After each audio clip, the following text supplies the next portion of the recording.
अगली गल धर्म और राजनीति। छेवें पातशाह ने गुरु नानक साहब के उस बख्शे हुए संकल्प में, जिसनों असीं मीरी और पीरी आखते, अक्सर असीं कह दिंदे हैं छेवें पातशाह ने मीरी और पीरी के संकल्प को पैदा किया। नहीं, इस संकल्प को, इस विचारधारा को डिफाइन किया है गुरु नानक साहब ने, तो संसार दे विच अकाल तख्त साहब रूप दे विच प्रगट किया है गुरु हरगोबिंद साहब महाराज ने। मीरी और पीरी शब्द वख-वख हिंदुस्तान दे जां एशिया के खिते दे विच रचे हुए सामी भाषा के स्रोतों परशियन लैंगुएज के विच, उन्हां दी पोइट्री दे विच तकरीबन 710 तो सानू मीरी और पीरी शब्द वख-वख रूपों दे विच मिल जाता है। जिस दे कोल रूहानियत का उच्च दर्जा है वह पीर है, जिस दे कोल संसार की स्टेट की ताकत है वह मीर है। पर इहदे विच तवाज़न किवें दा होवे? जे ये ताकतां आपस दे विच विरोधी भाव रखदियां ने तो लोकां दा नुकसान की हुंदा है कि जेकर पीर दे कोल मीरी नहीं है तो वह कायर बन जाता है, तो जेकर मीर दे कोल पीरी नहीं है वह जालम बन जाता है। इस गल नूं गुरु नानक साहब ने बहुत वधिया तरीके डिफाइन किया है, कोटी हू पीर वर्ज रहाए जां मीर सुनिया ताया। हुण इत्थे तुसीं वेख लो कि मीरी और पीरी दे विच तवाज़न नहीं है। जिन्हां दे कोल केवल मीरी है वो हिंदुस्तान के लोगों ते जुल्म करते हैं। थान मुकाम जले बिज मंदिर मुश मुश कोयर रुलाया, तो जिन्हां दे कोल केवल पीरी सी, कहिंदे सी धार्मिक शक्तियां ने, वो हवन दे विच जग दे विच जंतरा मंत्रा दे विश्वास करके गुलाम हो जाते हैं। भाव ये कि जिहदे कोल राजसी सत्ता है पर धर्म का कुंडा नहीं है वो जुल्मी बन जाता है, जिहदे कोल धर्म है पर राजसी ताकत नहीं है वो कायर बन जाता है।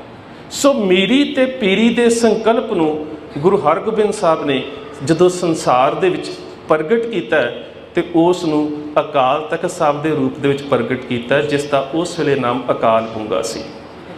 हुण ये जिहड़ी जंग का मरकज़ है, साडी मानसिकता दे विच बिल्कुल गलत तरीके दे नाल एक तसव्वुर नूं पैदा किया जाता है कि दरबार साहब बिल्कुल नहीं, ना दरबार साहब की इमारत की किलेबंदी सी, ना दरबार साहब के अंदर कोई लड़न वाला जुझारू सूरमा सी। ये जिहड़ी भी इस जंग का मरकज़ है वो श्री अकाल तख्त साहब है। तो अकाल तख्त साहब जिहड़ा तुसीं रोज़ अरदास करदे हो वो तो गुरुद्वारा है ही नहीं। जे अकाल तख्त साहब केवल तो केवल गुरुद्वारा होवे तो तुहानूं अरदास दे विच डिफाइन करके ना कहना पवे कि 5 तख्तां अते सरबत गुरुद्वारिਆਂ का ध्यान धर के बोलो जी। इसका मतलब तखत ते गुरुद्वारे दे विच अंतर है। तखत साडी राजसी शक्ति का प्रतीक है, तखत साडी चेतनता का प्रतीक है। तो किसी भी जुल्मी तखत नूं वंगारन दे वास्ते जे किते कौम की समूहिक आवाज़ उठती है तो वह तखत तो ही उठाई जा सकती है, क्योंकि वो साडी राजसी और धार्मिक सत्ता का प्रतीक है, जिथे साडी राजसी चेतनता का प्रवाह हुंदा है। गुरु नानक साहब ने केवल तो केवल सानू माला फड़ के वाहिगुरू वाहिगुरू वाहिगुरू करने वाले नहीं बनाया। जेकर इहदे नाल ही धर्म दीयां नैतिक कदरां कीमतां की पूर्ति हुंदी तां सिद्धां दे कोले ज्ञान बहुत सी। सिद्ध भी पर्वतां 'च बैठे तप करते सी, सिद्धां ने भी एक अपना समाज सिरजिया होया सी। ये गल वखरी है कि जिस वरतारे नूं गुरु नानक साहब ने रद्द कर दिता ना कि सिद्ध छप बैठे पर्वती कौन जगत को पार उतारा, वो वरतारा फिर सिखां दे विच जन्म लै रहा है कि जिस रूहानी आलम ने कौम नूं सेध देनी हुंदी है वो अपना समाज सिरज के बैठ जाता। अज पंजाब दे विच ही तां संत समाज है, ये भी तो सिद्धां वाला वरतारा है ना, कि जिसने समाज नूं नैतिक कदरां कीमतां दी, रूहानीयत दी, राजनीति दी, कौमी विचारधारा दी सेध देनी है, वो एक अपना समाज सिरज के बैठा है कि नहीं मैं तो अपने डेरे दे विच, मैं तो अपने भोरे दे विच आनंद चित हाँ। पंजाब दीयां समस्यावां की ने? नौजवानी नशियां च गलतान हो जाए, पंजाब दा पानी खत्म हो जाए, गंदला हो जाए, प्रदूषित हो जाए, उन्होंने उन्हां समस्यावां दी कोई चिंता नहीं। हुण इस सारे वरतारे दे विच एक शख्सियत है जिस दे दुआले साडी इस सदी की राजनीति घूमती है।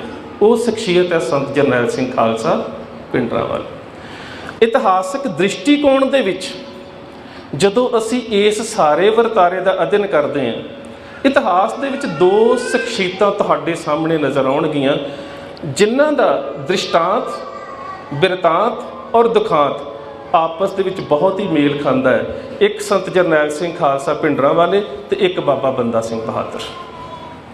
ਹੁਣ ਇਹ ਸਾਰਾ ਦ੍ਰਿਸ਼ਟਾਂਤ, ਇਹ ਬਿਰਤਾਂਤ ਤੇ ਇਹ ਦੁਖਾਂਤ ਮੇਲ ਕਿਉਂ ਖਾਂਦਾ ਹੈ? ਇਹਦੇ ਵਾਸਤੇ ਇੱਕ ਐਂਥਰੋਪੋਲੋਜਿਸਟ ਨੇ, ਇਸ ਵੇਲੇ ਉਹ ਇੰਗਲੈਂਡ ਦੇ ਸਕਾਟਲੈਂਡ ਦੇ ਵਿੱਚ ਗਲਾਸਗੋ ਦੇ ਨੇੜੇ ਰਹਿੰਦੇ ਨੇ, ਜॉयस ਪੈਟੀਗਰੂ। ਉਹਨੇ ਪੰਜਾਬ ਦੀ ਸਾਰੀ ਸੰਘਰਸ਼ੀ ਲਹਿਰ ਦਾ ਅਧਿਐਨ ਕੀਤਾ ਤੇ ਅਧਿਐਨ ਕਰਨ ਤੋਂ ਬਾਅਦ ਸੰਤ ਜਰਨੈਲ ਸਿੰਘ ਦੇ ਬਾਰੇ ਉਹਨੇ ਕੁਝ ਸ਼ਬਦ ਕਹੇ ਨੇ। ਪਰ ਉਹਨਾਂ ਦੇ ਸ਼ਬਦਾਂ ਤੋਂ ਪਹਿਲਾਂ ਮੈਂ ਤੁਹਾਨੂੰ ਸਿੱਖ ਲੀਡਰਸ਼ਿਪ ਦੇ ਆਇਨ ਦੇ ਵਿੱਚ ਸੰਤ ਜਰਨੈਲ ਸਿੰਘ ਦਾ ਰੂਪ ਕੀ ਹੈ, ਉਹਨੂੰ ਸਿਰਜਣਾ ਬੜਾ ਜ਼ਰੂਰੀ ਹੈ। ਉਹਨੂੰ ਸਿਰਜਣਾ ਇਸ ਕਰਕੇ ਜ਼ਰੂਰੀ ਹੈ ਕਿਉਂਕਿ 1978 ਦੇ ਵਿੱਚ ਅਕਾਲੀ ਦਲ ਕੀ ਸੀ ਤੇ ਕੀ ਹੋਇਆ, ਉਹਦੇ ਬਾਰੇ ਵੀਰ ਜੀ ਨੇ ਆਪ ਜੀ ਦੇ ਨਾਲ ਭਲੀ ਭਾਂਤ ਸਾਂਝਾ ਕਰ ਦਿੱਤਾ। 1978 ਦੇ ਵਿੱਚ ਅਕਾਲੀ ਦਲ ਦੇ ਵੱਲੋਂ ਸਰਬ ਹਿੰਦ ਕਾਨਫਰੰਸ ਕੀਤੀ ਗਈ। ਸ਼ਾਇਦ ਜਥੇਦਾਰ ਜਗਦੇਵ ਸਿੰਘ ਤਲਵੰਡੀ ਉਸ ਵੇਲੇ ਅਕਾਲੀ ਦਲ ਦੇ ਪ੍ਰਧਾਨ ਸੀ। ਸੰਤ ਜਰਨੈਲ ਸਿੰਘ ਭਿੰਡਰਾਂਵਾਲੇ ਵੀ ਉੱਥੇ ਮੌਜੂਦ ਸੀ।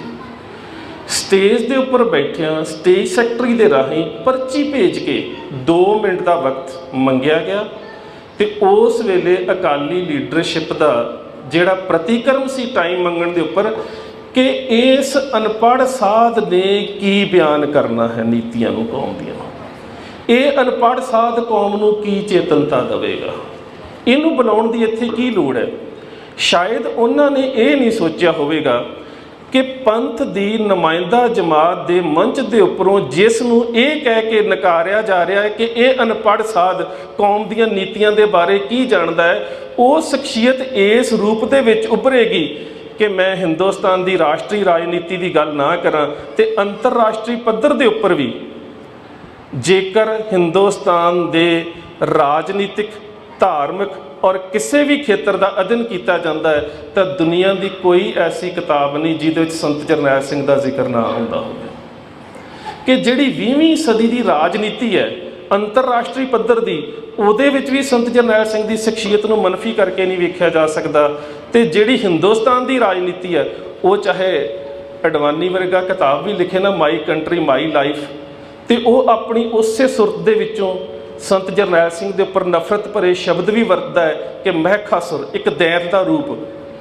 ਪਰ ਇਸ ਗੱਲ ਨੂੰ ਸਵੀਕਾਰਨਾ ਪਵੇਗਾ ਕਿ ਹਿੰਦੁਸਤਾਨ ਦੇ ਰਾਜਨੀਤਿਕ ਮੰਚ ਦੇ ਉੱਪਰ ਜਿਹੜੀ ਸੰਤ ਜਰਨੈਲ ਸਿੰਘ ਦੀ ਸ਼ਖਸੀਅਤ ਹੈ, ਉਸ ਦੇ ਦੁਸ਼ਮਣ ਵੀ ਮਨਫੀ ਕਰਕੇ ਉਸ ਤੋਂ ਅੱਗੇ ਨਹੀਂ ਚੱਲ ਸਕਦੇ।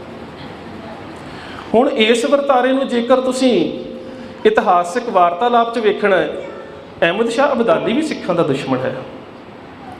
ਉਸਨੇ ਵੀ ਹਰਿਮੰਦਰ ਸਾਹਿਬ ਦੇ ਉੱਪਰ ਹਮਲਾ ਕੀਤਾ, ਹਰਿਮੰਦਰ ਸਾਹਿਬ ਨੂੰ ਢਾਇਆ। ਪਰ ਜਿਹੜੀ ਸਿੱਖਾਂ ਦਾ ਉਸ ਸਮੇਂ ਸ਼ਾਹੀ ਜ਼ਲਾਲ ਹੈ, ਉਹ ਉਸ ਦੇ ਜਿਹੜੇ ਜੰਗੀ ਨਾਮਾ ਨਿਗਾਰ ਨੇ, ਉਹਨਾਂ ਦੀ ਲਿਖਤ ਦੇ ਵਿੱਚੋਂ ਵੀ ਮਨਫੀ ਨਹੀਂ ਹੋ ਸਕਿਆ। ਕਾਜ਼ੀ ਨੂਰ ਮੁਹੰਮਦ ਨੇ ਸਿੱਖਾਂ ਨੂੰ ਕੁੱਤੇ ਲਿਖਿਆ ਔਰ ਸਾਰੇ ਜੰਗਨਾਮੇ ਦੇ ਵਿੱਚ ਸਿੱਖਾਂ ਨੂੰ ਕੁੱਤੇ ਲਿਖਣ ਤੋਂ ਬਾਅਦ ਅਖੀਰ ਦੇ ਉੱਪਰ ਉਹਨੂੰ ਇਹ ਗੱਲ ਕਹਿਣੀ ਪਈ, ਤਾਰੀਫੇ ਸਗਾ, ਕੁੱਤਿਆਂ ਦੀ ਤਾਰੀਫ। ਔਰ ਉਹਨੂੰ ਇਹ ਸ਼ਾਇਰ ਕਹਿਣੇ ਪਏ ਕਿ ਸਗਾ ਰਾ ਮਗੋ ਸਕ ਕੇ ਹਸਤੰਦ ਸ਼ੇਰ ਬਾ ਮਾਤਾ ਨੇ ਮਰਦਾਂ ਚ ਸ਼ੇਲਾਂ ਦਲੇਰ ਕਿ ਜਨਗਰ ਜਵਾਂ ਅਸਤ ਪੀਰ ਬਗੋ ਜ਼ੰਗ ਬੁੜੀਆ ਬਰੋ ਗੋਸ਼ਾਗੀਰ। ਕਿ ਬੇਸ਼ੱਕ ਮਜ਼ਹਬੀ ਜਨੂਨ ਦੇ ਵਿੱਚ ਮੈਂ ਇਹਨਾਂ ਨੂੰ ਕੁੱਤੇ ਆਖਦਾ ਹਾਂ, ਪਰ ਅਸਲੀਅਤ ਇਹ ਹੈ ਕਿ ਇਹ ਮੈਦਾਨੇ ਜੰਗ ਦੇ ਵਿੱਚ ਸ਼ੇਰਾਂ ਤੋਂ ਵੀ ਕਿਤੇ ਵੱਧ ਦਲੇਰ ਨੇ। ਹੁਣ ਇਹ ਵੇਖੋ, ਹੈ ਸਾਡਾ ਦੁਸ਼ਮਣ, ਪਰ ਦੁਸ਼ਮਣ ਦਾ ਜਿਹੜਾ ਜੰਗੀ ਨਾਮਾ ਨਿਗਾਰ ਕਲਾਤ ਦਾ ਰਹਿਣ ਵਾਲਾ ਕਾਜ਼ੀ ਨੂਰ ਮੁਹੰਮਦ ਹੈ, ਉਹ ਵੀ ਜਿਹੜੀ ਸਿੱਖਾਂ ਦੇ ਆਗੂਆਂ ਦੀ, ਭਾਵੇਂ ਕਿ ਉਹ ਬੜੇ ਨਫ਼ਰਤ ਵਾਲੇ ਸ਼ਬਦ ਵਰਤਦਾ ਹੈ, ਚੜਤੂ ਚੜ ਸਿੰਘ ਦੇ ਬਾਰੇ, ਆਲਾ ਸਿੰਘ ਦੇ ਬਾਰੇ ਆਲਾ ਜੱਟ, ਜੱਸਾ ਸਿੰਘ ਰਾਮਗੜੀਆ ਦੇ ਬਾਰੇ ਜੱਸਾ ਠੋਕਾ, ਜੱਸਾ ਸਿੰਘ ਆਲੂਵਾਲੀਆ ਦੇ ਬਾਰੇ ਜੱਸਾ ਕਲਾਲ, ਜਿੰਨੀ ਨਫ਼ਰਤ ਉਹ ਸਾਡੇ ਸਿੱਖ ਨਾਇਕਾਂ ਦੇ ਪ੍ਰਤੀ ਪੈਦਾ ਕਰ ਸਕਦਾ ਹੈ, ਉਹ ਆਪਣੇ ਮਦਰਸੇ ਦੇ ਵਿੱਚ ਆਪਣੇ ਵਿਦਿਆਰਥੀਆਂ ਦੇ ਵਿੱਚ ਪੈਦਾ ਕਰਦਾ ਹੈ। ਪਰ ਤੁਸੀਂ ਇਹ ਨਹੀਂ ਕਹਿ ਸਕਦੇ ਕਿ 18ਵੀਂ ਸਦੀ ਦੇ ਇਸਲਾਮਿਕ ਲੇਖਕਾਂ ਦੇ ਇਤਿਹਾਸ ਦੇ ਵਿੱਚੋਂ ਵੀ ਸਿੱਖ ਜਰਨੈਲਾਂ ਦੀ ਜਿਹੜੀ ਭੂਮਿਕਾ ਉਸ ਨੂੰ ਮਨਫੀ ਕਰਕੇ ਅੱਗੇ ਲੰਘਿਆ ਜਾ ਸਕੇ। ਬਿਲਕੁਲ ਇਵੇਂ ਦਾ ਵਰਤਾਰਾ ਜਿਹੜਾ ਅੱਜ ਦੀ ਸਦੀ ਦੇ ਵਿੱਚ ਸੰਤ ਜਰਨੈਲ ਸਿੰਘ ਦੀ ਭੂਮਿਕਾ ਹੈ ਕਿ ਹਿੰਦੁਸਤਾਨ ਦੀ, ਮੈਂ ਫਿਰ ਗੱਲ ਕਰ ਦੇਵਾਂ ਕਿ ਹਿੰਦੁਸਤਾਨ ਦੀ ਰਾਜਨੀਤੀ ਨੂੰ ਛੱਡ ਦਿਓ, ਅੰਤਰਰਾਸ਼ਟਰੀ ਪੱਧਰ ਦੇ ਉੱਪਰ, ਪਿੱਛੇ ਜੇ ਮੈਂ ਏਅਰਪੋਰਟ ਦੇ ਉੱਪਰ ਇੱਕ ਕਿਤਾਬ ਖਰੀਦੀ, ਹੌਲੀ ਵਾਰੀਅਰ, ਤੇ ਉਹਦਾ 5ਵਾਂ 6ਵਾਂ ਚੈਪਟਰ ਸੰਤ ਜਰਨੈਲ ਸਿੰਘ ਦੇ ਉੱਪਰ ਸੀ ਤੇ ਲਿਖਣ ਵਾਲੀ ਵਿਦੇਸ਼ ਦੀ ਲੇਖਕ ਕੋਈ। ਸੋ ਇਹਦਾ ਮਤਲਬ ਕਿ ਚਾਹੇ ਇਸ ਵਰਤਾਰੇ ਨੂੰ, ਹਿੰਦੁਸਤਾਨ ਦੀ ਰਾਜਨੀਤੀ ਨੂੰ ਅੰਤਰਰਾਸ਼ਟਰੀ ਪੱਧਰ ਦੇ ਉੱਪਰ ਵਿਚਾਰਿਆ ਜਾਂਦਾ ਹੈ ਜਾਂ ਰਾਸ਼ਟਰੀ ਪੱਧਰ ਦੇ ਉੱਪਰ ਵਿਚਾਰਿਆ ਜਾਂਦਾ ਹੈ, ਸੰਤ ਜਰਨੈਲ ਸਿੰਘ ਨੇ ਇਸ ਰਾਜਨੀਤਿਕ ਖੇਤਰ ਦੇ ਵਿੱਚ ਇੱਕ ਐਸੀ ਛਾਪ ਛੱਡੀ ਹੈ ਕਿ ਜਿਸ ਨੂੰ ਇਤਿਹਾਸ ਦੇ ਵਿੱਚੋਂ, ਖਾਸ ਕਰਕੇ 20ਵੀਂ ਸਦੀ ਦੇ ਇਤਿਹਾਸ ਦੇ ਵਿੱਚੋਂ ਤੁਸੀਂ ਮਨਫੀ ਕਰਕੇ ਨਹੀਂ ਵੇਖ ਸਕਦੇ।